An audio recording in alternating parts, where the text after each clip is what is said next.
Saya Pendeta Samjaksana Pitupulu dari Gereja Utusan Pantai Kota yang mengalami pengerusakan. Kami dari LBH Marton Batam yang mendampingi Bapak Pendeta terkait dengan adanya dugaan pengerusakan bangunan yang akan digunakan untuk gereja di Kabil, dan kami telah melaporkan ke Polda Kepri. Mengecam tindakan anarkis yang dilakukan oleh sekelompok orang yang merusak pembangunan rumah ibadah di Bida Kabil, Kota Batam. Meminta pada pihak kepolisian agar menangkap pelaku kerusakan pembangunan rumah ibadah, dan kita percayakan kepada pihak kepolisian untuk Polda Kepri agar secepatnya menangkap orang-orang yang merusak pembangunan rumah ibadah. Sini, yang. Nanti yang lainnya nanti. Apa? Apa? Kerjakan terus, kerjakan.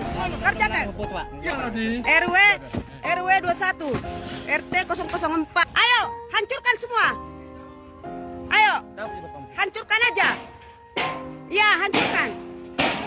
Ada kerusakan gereja di Punggur, di Kapling Bida, ada perusakan dinding, ada perusakan jendela. Kami mohon kepada stakeholder pemerintah di tempat, khususnya Kota Batam, kami percaya bahwa pemerintah akan bertindak segera. Somad aja belum tentu masuk surga, Rizik aja belum tentu masuk surga, Haikal Hasan aja belum tentu masuk surga, ya, Tengku Zul juga belum tentu masuk surga. Siapa lagi? Novel Bamukmin juga belum tentu masuk surga, belum tentu masuk surga, karena tidak ada yang bisa menjamin satu orang pun kita masuk surga. Rasulullah aja tidak bisa menjamin dirinya masuk surga, Rasulullah aja tidak bisa menjamin sahabat-sahabatnya masuk surga, Rasulullah juga tidak bisa menjamin orang tuanya masuk surga. Apalagi cuma Somad, Rizik, ustadz-ustadz di bawah-bawahnya Rasulullah. Berpikir yang cerdas. Kenapa Nyai bilang Somad aja belum tentu masuk surga? Karena Somad suka menyebarkan ujaran kebencian dan berita bohong. Percuma kalian ibadah sholat 5 waktu, percuma zikir kalian, percuma puasa kalian, ngaji kalian, zikir. Tapi lisan kita tidak bisa dijaga, otak kita, pikiran kita selalu buruk dan kotor, dan ikut menyebarkan ujaran kebencian dan fitnah, sehingga terjadinya kegaduhan di masyarakat. Itu dosa besar. Yang membuat Indonesia tidak aman adalah kelompok-kelompok intoleran, ya, kadrun-kadrun radikal seperti HTI FPI 212.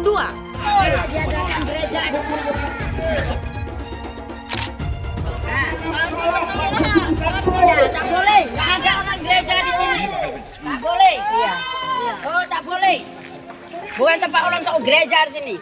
Kami nggak mengizinkan di pergudangan ini ada sarana ibadah. Itu aja, Pak. Itu aja.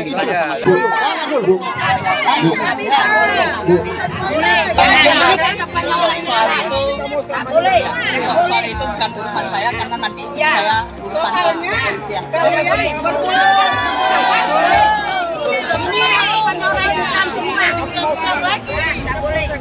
Pelarangan rumah ibadah terus berlangsung, dan ini akan terus terjadi kalau dibiarkan. Mereka percaya menolak atau menghancurkan gereja adalah langkah yang bukan hanya diridhoi, tapi bahkan juga diwajibkan oleh Allah.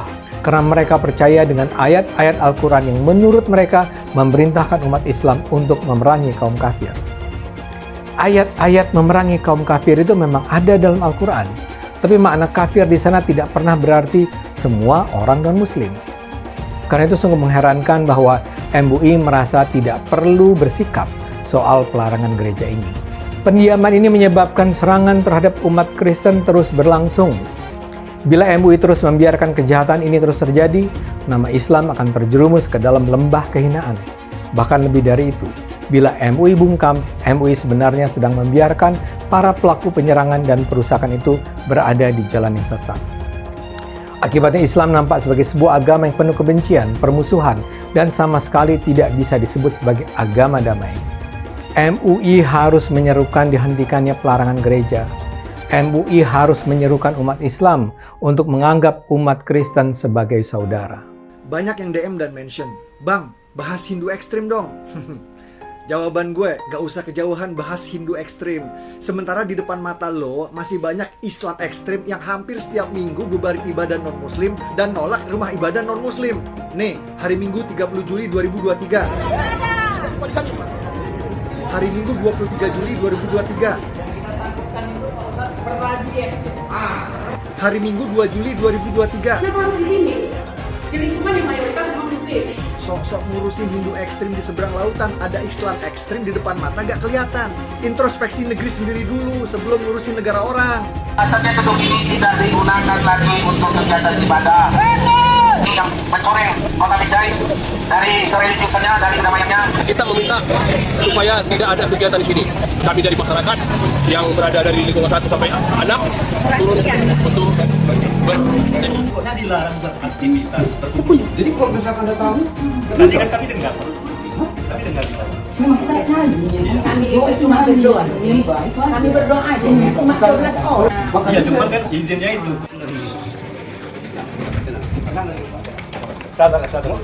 ini Tuhan. Udah mau ibadah, Pak. Mau ibadah dulu, Pak.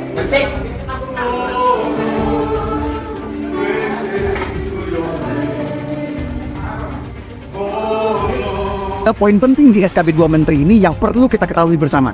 Pada bab 1 pasal 3 dari aturan SKB 2 Menteri disebutkan, rumah ibadat adalah bangunan yang memiliki ciri-ciri tertentu yang khusus dipergunakan untuk beribadat, tidak termasuk tempat ibadat keluarga.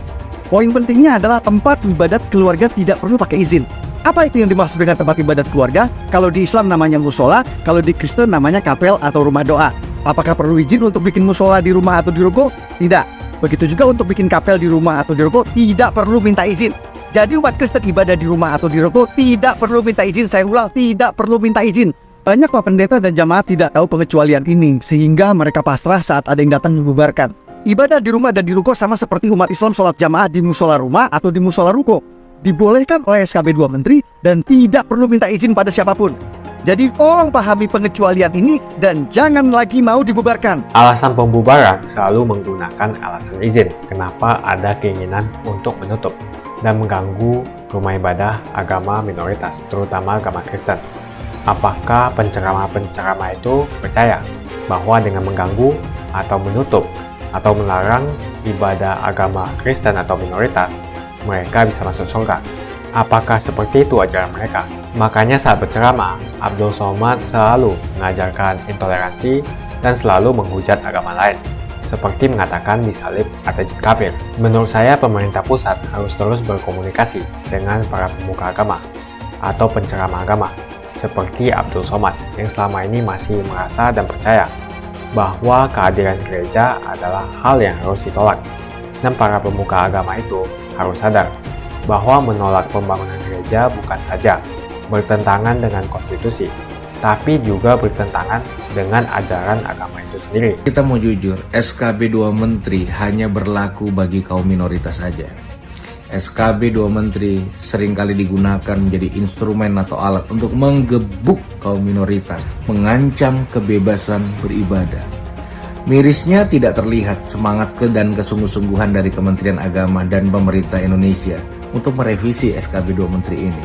Itu sebabnya saya mau mengajak melalui video ini, sama-sama kita berjuang untuk menegakkan konstitusi dengan tujuan utama merevisi kembali SKB 2 Menteri ini. Ya, saya tidak mau suatu saat anak saya ketika tumbuh dewasa masih harus berjuang untuk kebebasan beragama. Mari sama-sama bergandengan tangan berjuang untuk merevisi SKB 2 Menteri ini sehingga Indonesia menjadi rumah yang nyaman bagi semua golongan dan semua agama.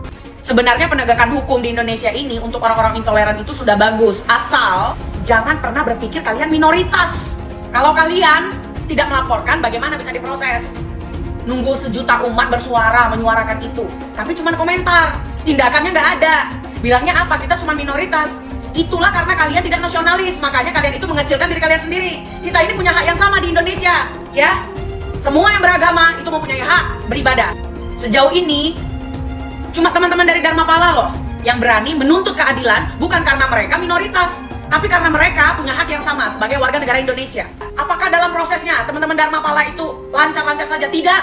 Kasusnya pernah ditolak dengan alasan laporannya sudah ada atau sudah ada yang melaporkan. Tapi mereka terus kawal, terus kekeh. Akhirnya mantan menteri Roy Suryo bisa dimasukkan ke penjara atas dasar penghinaan terhadap lambang-lambang agama. Apalagi ini yang menyetop orang beribadah, bukan siapa-siapa pula. Terus kenapa alasannya kalian tidak mau bersuara? Kalian tidak mau melakukan, kalian tidak mau melaporkan. Kenapa? Bersatu, berbuat. Jangan cuma dia. Mengenai kebebasan beribadah dan kebebasan beragama. Beragama Kristen, Katolik, Hindu, Konghucu, hati-hati, ini memiliki hak yang sama dalam beribadah. Beragama dan beribadah itu dijamin oleh konstitusi kita, dijamin oleh Undang-Undang Dasar 1945, Pasal 29 ayat 2. Dandim, Kapolres, Kapolda, Pangdam harus ngerti ini. Jari, Kejati, FKUB misalnya, maka tidak memperbolehkan membangun tempat ibadah. Hati-hati loh. Konstitusi tidak boleh kalah dengan kesepakatan. Karena saya lihat masih terjadi. Kadang-kadang saya berpikir sesusah itukah orang yang akan beribadah. Sedih kalau kita mendengar. Bagaimana dalam agama Islam seorang muslim karena jabatannya dia memberi izin berdirinya rumah ibadah seperti kelenteng, gereja, dia dapat dosa jariah mengalir terus sampai hari kiamat. Setiap berbunyi teng teng bisa dibelangkung malaikat, teng kelempang, teng kelempang, teng kelempang, teng kelempang. Rasakanlah tuh, rasakan. Ini udah banyak ini apa? Kalian kumpulkan aja lah. Kalian aja masuk surga. Rame-rame kalian menghina kami, menjolimi kami. Silakan. Ibadah cuma berapa menit. Ini kan kami bukan gereja ini, Pak. Namanya orang Nasrani itu ibadah bukan di tempat lain. Terus? Ini kalau ibu bilang ini bukan gereja berarti ibu nggak sah ibadah di sini. Nggak masalah. Bapak mau sah atau enggak, Tuhan kami yang tahu, Pak. Kami ini keberatan. Ruginya Bapak apa? Apa Bapak ruginya? Takbir, tolak gereja. Didukung oleh wali kota, wakil wali kota, dan MUI. Hebat juga itu Cilegon. Takbir, tolak gereja. Kelompok-kelompok intoleran inilah yang disebut kadrun. Ini orang-orang yang mabuk agama sesungguhnya. Penolakan pembangunan gereja contohnya. Apakah terus Anda itu dijamin masuk surga gitu loh? Saya tuh kadang-kadang mikir ya, sok agamis, yang sok pintar, yang memiliki kunci surga, yang punya 72 bidadari. Emang ada salah apa kalau di sana dibangun gereja? Emang ada dampak buruk apa kalau di sana dibangun gereja? Orang Kristen itu sembahyang itu tidak berisik. Tapi kalau Islam ya berisik. Maaf nih, saya juga Islam, maaf. Kita omong kasarnya aja ya. Kita orang Islam pakai toa ya, kedengaran kemana-mana. Orang Kristen biasa aja mendengarnya. Keadilan bagi seluruh rakyat Indonesia ya, bukan keadilan seluruh bangsa Islam, bukan ya. Jadi kalian tanam tuh betul-betul para ulama-ulama jahanam tuh. Sumbernya atau dalang dibalik pelarangan pendirian rumah ibadah adalah MUI. MUI membuat surat yang mana melarang sebenarnya pendirian ibadah ini. Kalian takut kalau misalnya ada rumah ibadah agama lain di lingkungan kalian, kalian takut pindah agama. Berarti kalian nggak yakin dong sama agama kalian. Kalau misalnya ada orang-orang yang nggak suka hidup berdampingan dengan umat agama lain, saya bingung nabinya siapa? Nabinya siapa? Coba jelasin ke saya. Tidak boleh membangun gereja di dalam Islam. Hadis ini yang sering dikutip. Kalau ada orang bikin gereja dihancurin. Kalau ada orang bikin gereja dilarang. Karena pakai hadis itu. Mengapa tidak mendapatkan izin? Karena masih ada paham, Bu, bahwasanya nggak boleh ada rumah ibadah orang agama lain di dekat di lingkungan orang Islam. Jangan berteman kecuali mukmin. Kenapa? Karena berteman dengan non-muslim itu pelan-pelan menggerus iman kita sama Allah. Kalau bisnis tidak apa-apa. Jadi kalau jalan-jalan sama orang yang tidak jelas itu, kafir misalnya dia non-muslim, itu tidak baik. Jadi kalau ngejak orang makan itu orang yang apa? Yang bertakwa kepada Allah. Karena kalau dia tidak bertakwa kepada Allah, nanti kekuatan dari gizi makanan yang masuk ke badan si orang tadi itu akan membuat dia terbantu untuk maksiat. Kita lupa bahwa dia ada jelek yang sangat besar, dia tidak mau dengan Tuhan kita, itu jelek gitu, walaupun dia ganteng atau bersih ini kayak apa. Kenapa? Karena mengurangi iman kita. Makanya Rasulullah mengatakan, la tusohib, ojo jangan berteman dengan orang kafir. Inilah akhlak di hadapan Allah Subhanahu wa Ta'ala. Hidup ini mesti kita jangan balik lagi ke zamannya abad ke-6 ke-7 gitu loh. Itu nggak tahu goblok atau sinting gitu, saya juga nggak tahu. TV itu dikatakan para ulama haram. Maka usulan anak kepada antum-antum yang punya TV, buang tuh TV, bahaya. Bagaimana hukumnya musik dulu kan? Saya katakan haram. Surah 26 As-Sigat 31 ayat 6 dulu kan udah dibacakan. Dari mana musik itu? Dari gereja. Musik bagian ibadah Kristen. Makanya sekarang mereka nyanyi, Pak. Haleluya, puji Tuhan. Sorga. Kapan musik masuk Islam? Pernah nggak musik mualaf? Itu permainan setan. Jual beli musik haram, duitnya haram. Jual beli alat musik, gitar, piano haram, duitnya haram. Penyanyi dapat duit dari nyanyian haram karena Allah mengharamkan nyanyian musik. Setan masuk lewat musik. Maka lagu yang selalu kita dengar itu akan terngiang-ngiang terus di telinga. Pas kita mau tidur datang dia. Lagu terngiang-ngiang. Maka jangan dengarkan musik. Itulah yang ditempelkan salib di belakang ambulan. Kalau masjid kita punya ambulan, balik dari sini ambil pilok. Pilok itu lambang yang ada di ambulan. Ganti dengan bulan sabit. Orang kafir itu di neraka.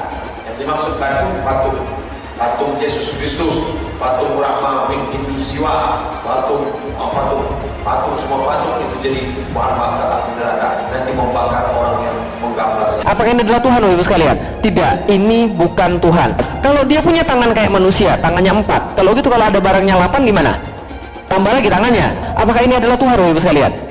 Kalau ada yang bilang ini adalah Tuhan, tanya Tuhannya yang mana? Yang kiri atau yang kanan? Dia ketawa terus dan dia sejahtera karena itu dia makan terus seluruhnya. Agama Kristen Tuhannya sudah mati di kayu salib. Ka'bah itu apa? Ka'bah patung, tembok. Kesibukan para lelaki yang masuk surga di surga adalah memecah perawan istri-istrinya. Perawan terus. Mereka menyatakan bahwasanya kesibukan penduduk surga itu memecahkan keperawanan para bidadari. Ternyata ini kesibukan mereka. Bagaimana mereka tidak sibuk? Sementara bidadari yang Allah siapkan bagi mereka sangat luar biasa, indah, cantik, dan moleknya. Salah satu nikmat yang ada dalam surga adalah pesta seks. Minta maaf, karena inilah yang kita tahan-tahan di dunia. Saya bukan mengatakan Bible Kristen fiksi. Bible Kristen itu palsu. Dari Jenderal 100 bintang, kalau kafir kau ke neraka. Tidak ada urusan. Pancasila Soekarno, ketuhanan ada di pantat. Anak Tuhan dari mana? Kalau Yesus anak Tuhan, bidangnya siapa? Besok di seluruh wilayah Indonesia kami katakan Karena di salib itu ada jin kafir. Karena di salib itu ada jin kafir. Karena di salib itu ada jin kafir. Haleluya. Kepalanya ke kiri apa ke kanan? Kepalanya ke kiri apa ke kanan? Tetap percaya salib itu lambang mulia, bukan jin. Kok ketawa? Aku nggak nyindir siapa-siapa. Melalui video ini, saya berharap sekali pemerintah bertindak tegas atas teror terhadap umat Kristen yang hendak beribadah di kota Binjai, Sumatera Utara. Selama 3 bulan terakhir, terjadi serangkaian teror saat umat Kristen akan melakukan ibadah di gereja Mawar Sharon. Umat Kristen di sana memang belum memiliki gereja tetap. Mereka belum punya gereja karena izin pembangunan gereja tidak kunjung keluar. Karena itu, ibadah dilakukan di sebuah rumah atau bangunan sementara yang dimanfaatkan sebagai gereja. Begitu ibadah dilakukan, dengan segera segerombolan orang akan datang dan memaki-maki jemaat gereja. Saya memperoleh video insiden penggerudukan pada 23 Mei, 5 Juli, 23 Juli. Tapi yang paling parah sih yang terjadi pada 23 Juli. Implikasinya, umat Kristen boleh saja beribadat di rumah, di ruko, di kantor, di sekolah. Lantas apa hak kelompok-kelompok yang membawa nama Islam itu untuk melarang umat Kristen untuk beribadat dengan alasan bahwa tempat mereka beribadat itu tidak memiliki izin sebagai tempat ibadat? Jawabannya tidak ada. Beribadah sesuai agama dan keyakinan adalah hak asasi yang harus dilindungi dan tidak ada satupun aturan di negara kita ini yang mengatakan bahwa beribadah harus dilakukan di rumah ibadah. Dalam hal ini, tidak ada satupun aturan yang mengatakan ibadah minggu umat Kristen harus dilakukan di sebuah gereja. Orang Islam seharusnya sadar betul soal itu. Orang Islam sholat tarawih atau melakukan pengajian tidak harus di masjid atau musola. Umat Islam bisa saja melakukan sholat Jumat di ruang kelas, di kampus, atau di tempat parkir di gedung-gedung perkantoran. Beribadah tidak harus dilakukan di tempat ibadah. Di hari itu terlihat ada 2 wakil jemaat gereja yang harus menghadapi puluhan pria yang bicara kotor. Salah seorang pria dengan kasar bilang, tempat ibadah umat Kristen itu adalah gereja liar. Dan gereja liar itu bisa disamakan dengan anjing liar yang menyebarkan rabies. Bayangkan, gereja disamakan dengan anjing liar yang menyebarkan rabies. Dan ketika salah seorang wakil gereja berusaha berbicara menjelaskan, dengan segera dia dimaki-maki untuk diam. Apa yang terjadi ini tidak boleh dibiarkan. Umat Islam tidak boleh membiarkan kebiadaban ini terus terjadi. Saya heran dari mana orang-orang Islam itu sampai tiba pada kesimpulan bahwa mereka harus melarang umat Kristen beribadat. Kalau kita lihat videonya, kita dapat menyaksikan betapa sombong, biadab, dan dungunya wajah-wajah mereka yang melarang umat Kristen beribadat. Tapi dari mana mereka belajar bahwa umat Kristen tidak boleh beribadat? Saya duga itu berasal dari guru-guru agama berpikiran picik yang dengan semena-mena memelintir ayat-ayat Al-Quran sehingga seolah-olah Allah memerintahkan umat Islam melarang ibadah umat Kristen. Kita berharap para pemuka Islam juga bisa secara terus-menerus membuka mata dan hati umat Islam untuk menjalin persahabatan dan persaudaraan dengan umat non-Muslim. Guru-guru agama yang sudah beku hati dan otaknya itu menyesatkan umat untuk menjadi orang-orang hidup dengan penuh kebencian. Karena itu, pemerintah harus bertindak tegas dan para ulama harus melakukan pencerahan yang terus-menerus terhadap umat Islam di seluruh Indonesia.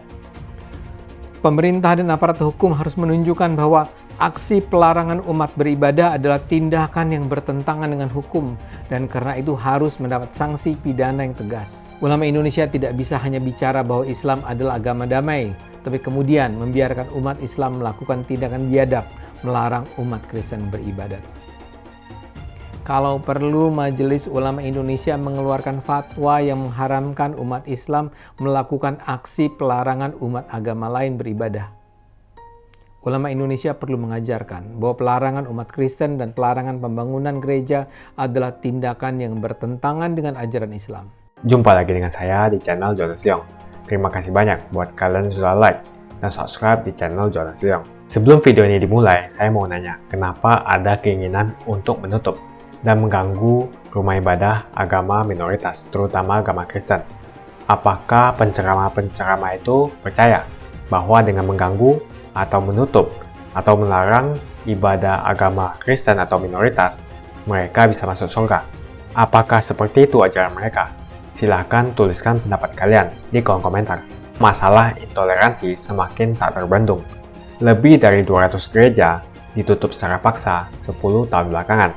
Yang paling mencolok adalah kasus intoleransi 3 tahun terakhir ini. Banyak sekali kasus pembubaran rumah ibadah akhir-akhir ini. Itu yang viral. Bagaimana yang tidak viral? Tentu lebih banyak lagi. Alasan pembubaran selalu menggunakan alasan izin. Dan selalu FKUB tidak memberikan izin. Jika tidak perlu lagi rekomendasi daripada FKUB, maka ini akan membantu umat minoritas. Sebetulnya tidak usah memakai alasan izin karena puluhan ribu musola di Jawa Barat dibangun tanpa menggunakan izin. Itu di Jawa Barat saja, gimana di seluruh Indonesia? Mungkin ada ratusan ribu hingga jutaan masjid di Indonesia yang tidak mempunyai izin. Jadi jelas kalau kita membandingkan masalah izin, terjadi ketidakadilan. Seperti yang kita ketahui, banyak sekali musola tidak mempunyai izin. Umat mayoritas bisa membangun rumah ibadah tanpa menggunakan izin. Adapun SKB 2 Menteri bab 1 pasal 3, orang Kristen yang mau bikin rumah-rumah doa di rumah atau di ruko sebetulnya tidak perlu meminta izin. Dan juga dalam SKB 2 Menteri pasal 13 dan pasal 14 peraturan bersama Menteri Agama dan Menteri Dalam Negeri nomor 9 dan nomor 8 tahun 2006 mengamanatkan kepala daerah untuk memberikan izin, sementara sebagai bentuk fasilitasi negara dalam mencarikan solusi pendirian rumah ibadah. Jadi dalam SKB 2 Menteri, sebetulnya kepala daerah harus memfasilitasi dalam memberikan perizinan pendirian rumah ibadah. Akan tetapi dua pasal ini dianggap tidak ada oleh ormas-ormas preman berjubah agama itu. Yang dipermasalahkan oleh ormas preman berjubah agama itu selalu rekomendasi FKUB yang ada di SKB 2 Menteri. Semoga rekomendasi FKUB yang ada di SKB 2 Menteri bisa dihilangkan. Menurut saya selama SKB 2 Menteri tentang rekomendasi FKUB tidak direvisi, maka masalah-masalah penolakan rumah ibadah agama lain di tempat-tempat lain di seluruh Indonesia akan terus terjadi. Konstitusi jelas memberikan jaminan perlindungan negara kepada orang untuk beragama dan melaksanakan ibadah sesuai dengan kepercayaan dan agamanya, maka tidak boleh tunduk pada kesepakatan. Bunyi pasal 29 ayat 2 Undang-Undang 1945, negara menjamin kemerdekaan tiap-tiap penduduk untuk memeluk agamanya masing-masing dan untuk beribadah menurut agama dan kepercayaannya itu. Mulai saat ini jangan diam. Bila rumah ibadahmu dibubarkan, kita sudah punya undang-undang yang melindungi. Bukan hanya itu, SKB 2 Menteri juga sebetulnya melindungi umat minoritas. Jadi ayo bantu sebarkan video ini, supaya semakin banyak yang mengetahui tentang hal ini. Menurut saya pemerintah pusat harus terus berkomunikasi dengan para pemuka agama atau penceramah agama, seperti Abdul Somad yang selama ini masih merasa dan percaya bahwa kehadiran gereja adalah hal yang harus ditolak. Dan para pemuka agama itu harus sadar bahwa menolak pembangunan gereja bukan saja bertentangan dengan konstitusi, tapi juga bertentangan dengan ajaran agama itu sendiri dan juga akhlak. Jadi menurut kalian, kenapa ada keinginan untuk menutup atau mengganggu rumah ibadah agama minoritas? Apa alasannya? Apakah mereka percaya bahwa menutup atau mengganggu rumah ibadah agama minoritas, terutama agama Kristen, mereka bisa masuk surga? Tuliskan menurut kalian apa alasannya, dan kita akan bahas di video selanjutnya. Jika kalian suka dengan pembahasan saya tentang perizinan rumah ibadah dan tentang penceramah seperti Abdul Somad, pastikan Anda semua menekan like di video ini. Dan bagikan video ini ke teman dan family Anda supaya mereka semua mengetahui informasi ini. Tekan tombol subscribe dan bunyikan lonceng notifikasi supaya kamu tidak ketinggalan info dari channel Jonas Leong.